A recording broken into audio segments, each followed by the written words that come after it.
आपके साथ में हम शाहिद जावेद।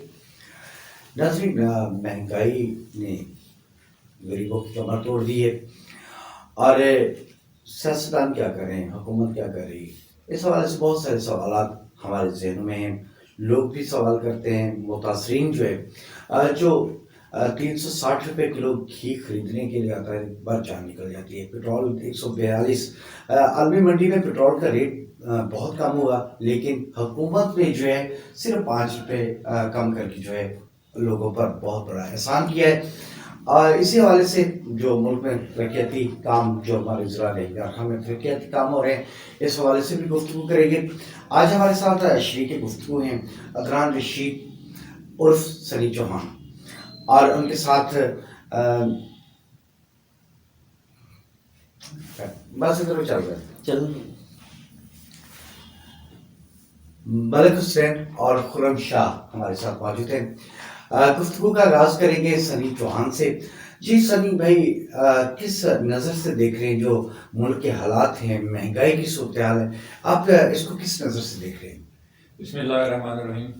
सबसे पहले तो शायद जावेद साहब, मैं आपका, आपकी पूरी टीम का और RNN न्यूज़ का बेहद मशकूर हूँ कि उन्होंने मुझे यहाँ बुलाया और बोलने का मौका दिया। जिस तरह महंगाई की बात आप कर रहे हैं शायद साहब, महंगाई इस टाइम पूरी दुनिया में हुई है, पाकिस्तान में नहीं हुई। पूरी दुनिया में हर चीज़ महंगी हुई है, लेकिन पाकिस्तान में महंगाई इसलिए ज़्यादा हुई है कि हम एक तो पहले नंबर पर गरीब मुल्क है, दूसरा हम मकरूज़ हैं, हमने कर्जा देना है। कर्जे की वजह से हम कर्जा कोई जेब से तो नहीं दे सकता, टैक्सेस बढ़ाए गए हैं, टैक्सेस की वजह से रोज़मर्रा की अशिया महंगी हुई हैं। हम भी इस चीज़ को समझते हैं कि महंगाई बढ़ी है, लेकिन पूरी दुनिया की बात करते हैं, उनकी इनकम भी जो है वो पाकिस्तान से ज़्यादा है। तो जब वो महंगाई है वो सर्वाइव कर लेते हैं, लेकिन पाकिस्तान में जो है जिसकी दिहाड़ी 500-600 रुपये दिहाड़ी हो, वो किस तरह जिंदगी गुजार सकते हैं? मैंने यही बात पहले की, हम एक गरीब मुल्क हैं तो हम महंगाई ज़्यादा अफोर्ड नहीं कर सकती हमारी आवाम, लेकिन मजबूरी है। जिस तरह अब हालात हैं, हुकूमत कोशिश कर रही है, लेकिन हुकूमत आवाम की उम्मीदों पर पूरी तरह पूरा नहीं उतर पा रही। जो वादे की गए थे कंटेनर में खड़े होके, क्या उसमें 50% भी उसके नतीजे है सामने? शायद सब हम कहते हैं कि रात ढले और सुबह हो तो हर चीज़ चेंज हो जाए, ऐसा नहीं होता। एक चीज़ है जिसको अरसा दराज से जंग आलूद है, उसका जंग उतारने में, साफ करने में टाइम लगता है। ये हुकूमत पहली दफा और कितना टाइम चाहिए? 3 साल गुजर सर, 35 साल का जंग आप कहेंगे 3 साल में साफ हो जाए, वो नहीं होता, उसका टाइम लगेगा। लेकिन मैं ये कहना चाह रहा हूँ कि अगर हम कोई घर बनाते हैं नया, तो घर, अच्छा, डॉलर को जो है नून लीग ने मसरूई तरीके से कंट्रोल किया हुआ था, लेकिन आवाम तो खुशहाल थी, महंगाई पे कंट्रोल किया हुआ था, तो ये क्यों नहीं कर रहे? उनको तजर्बा था। तो फिर उस वक्त कहते थे बड़ी टीम है, बड़ी इमरान साहब के पास बड़ी बड़ी टीमें हैं, असद उमर है, बाकी मामलात हैं, तो वो लोग फेल हो गए क्या? नहीं, फेल कुछ मैं नहीं कहता कि फेल हुए हैं, लेकिन मैं कह रहा हूँ कि वो भी टेस्ट दे रहे हैं, ट्रायल चल रहा है, अभी 2 साल रहते हैं उनके ट्रायल। तरक्याती कामों के बारे में बात करेंगे। पहले 2.5 साल एक ईंट भी नहीं लगाई, अब क्या हो रहा है? अब बहुत ज़्यादा बजट दिया जा रहा है तरक्याती कामों में। हम अपने ज़िला रहीमर खान की बात करेंगे, जहाँ हम बैठे हैं। रहीमर खान शहर से NA 179 से हमारे MN हैं जो जावेद इकबाल वड़ाई साहब। जावेद साहब माशाल्लाह बहुत ज़्यादा फंड लेकर आ रहे हैं, काफ़ी सारे उन्होंने तरक्याती काम करवाए हैं। मज़ीद नए साल के पहले महीने में भी मज़ीद फंड मिल रहा है। हमारे MPA जो शफीक साहब हैं, वो भी काफ़ी सारा फंड लेकर आ रहे हैं। MPA आसिम मजीद साहब हैं, वो भी माशाल्लाह काफ़ी सारा फंड लेकर आ रहे ये हैं। थली रोड जो है अब तब्दील होना शुरू होगी। पिछले कई सालों से जो है स्पेरो का जैसा सलूक था उसके साथ। कितना बजट आया है कि कब तक ये मुकम्मल हो जाएगी? शायद साहब इंशाल्लाह आने वाला साल जो है ना, आपको नजर आएगा कि रहीमियर खान का नक्शा बदल, सोने की चिड़िया बना देगा इंशाल्लाह नक्शा बदल जाएगा। PTI की हुकूमत आइंदा साल जो है रहीम यार खान को सोने की चिड़िया, बड़ा चमकता धमकता रहीम यार खान आपको देखने को मिलेगा।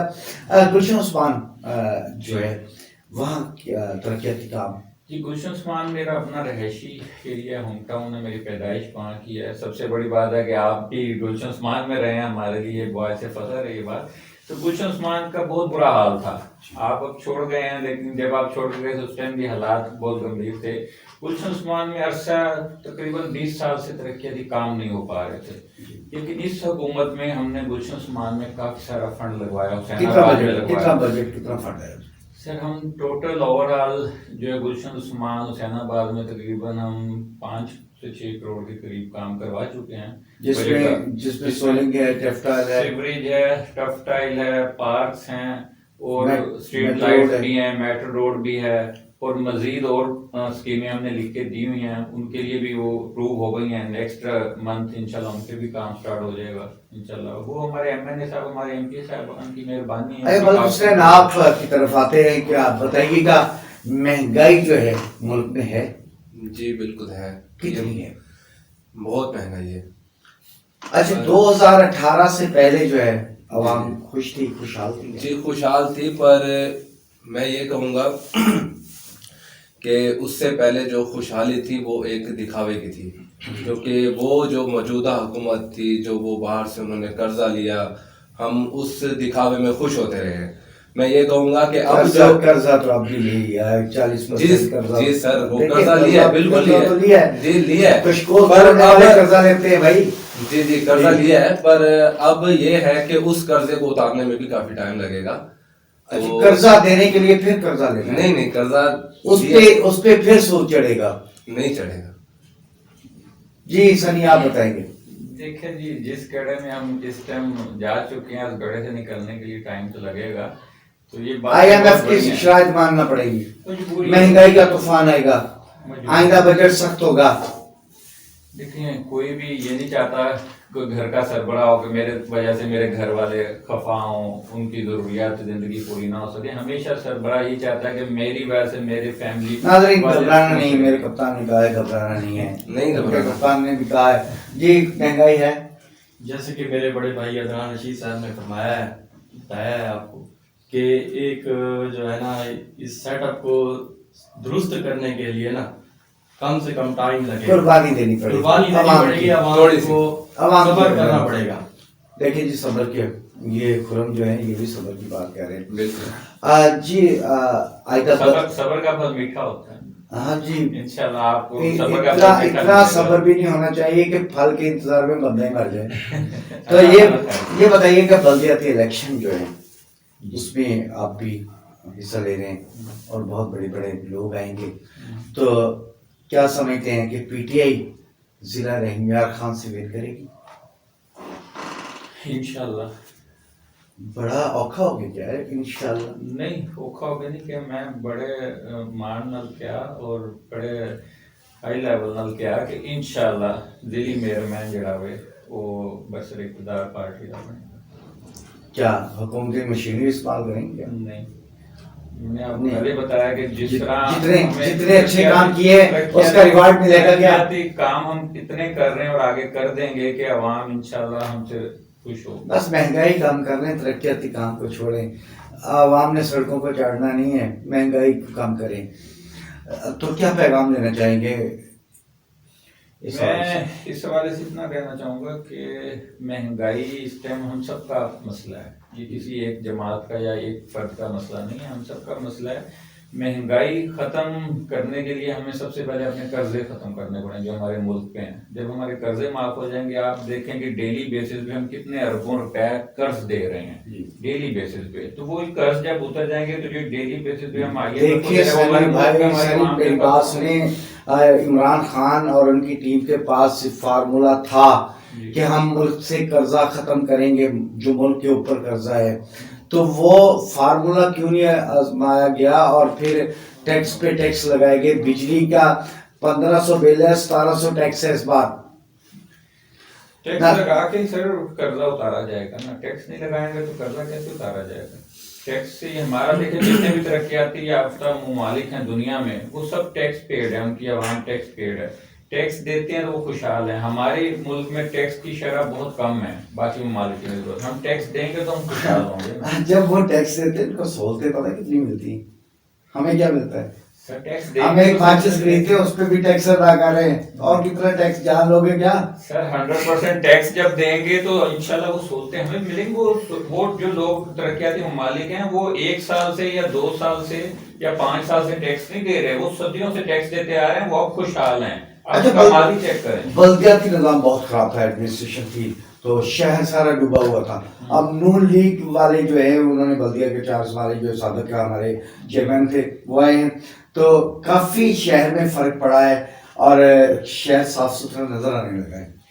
जी आप पता नहीं कौन से एरिया में रहते हैं, आप मेरे साथ कदाफी कॉलोनी का विजिट करें, आप मेरे साथ हुसैनाबाद का विजिट करें, आप मेरे साथ गुलशन उस्मान का विजिट भाई करें। वो 3 साल का गंद है, हमें वो 3 टाउन साल का विजिट करें, मुझे वो 3 दिखाएं साल का गंद है जो तहरीक सही इंसाफ के दौर का था। 3 साल का वो 1 महीने में कैसे निकाल देंगे? नहीं, पहले वो गलियां सूखी हुई थी, ये अचानक क्यों बंद हो गई हैं? हमारी समझ से बाहर है। बल्दिया हमारे हैंड ओवर नहीं है, हमारे इख्तियार में नहीं है बल्दिया। हम चाहते हैं जो नहीं, काम अच्छा तीन करे, साल- तीन देखिए, साल- जो तीन अच्छा साल काम आपकी करे है आप ना? उसको अप्रिशिएट करेंगे। जो चेयरमैन बल्दिया है वो अच्छा काम करेंगे, हम बिल्कुल उनकी तारीफ करेंगे, वो अच्छा काम कर रहे हैं। जहाँ काम हमें गलत नजर आएगा हम बिल्कुल बोलेंगे। बाकी एरियो में सफाई सुथराई हो रही है, हमें नजर आ रहा है, लेकिन इन एरियाज में क्यों नहीं हो रहा? यहाँ आवाम नहीं रहती, यहाँ लोग नहीं रहते, यहाँ लोग टैक्स नहीं पे करते। देखिए अब नई लाइन डल गई है, फिर भी दरिया लगा हुआ है। नई लाइन आपको ये भी बता दूं, नई लाइन भी हमारे एमएनए एमपीएस ने डलवाई है, उनके फंड से डली है नई लाइन भी। लेकिन वहां पे जैसे ही सुप्रीम कोर्ट का ऑर्डर आया, बल्दिया इनके हवाले कर दी गई, हमारी मुदाखलत बिल्कुल खत्म हो गई है, हमारी बल्दिया में कोई मुदाखलत नहीं है। अब इनका काम बनता है ना, ये लाइनें चलवाएं, क्लियर करवाएं। अच्छा ये मानते हैं कि इजाफी कॉलोनी के अलावा बाकी एरियाज में जो है सफाई सुथराई बेहतर होगी? गुलशन उस्मान में बिल्कुल नहीं हो रही, हुसैनाबाद में नहीं हो रही, हमीद टाउन में नहीं हो रही, लेबर कॉलोनी में जाकर देखें नहीं हो रही, कोई सफाई नहीं है।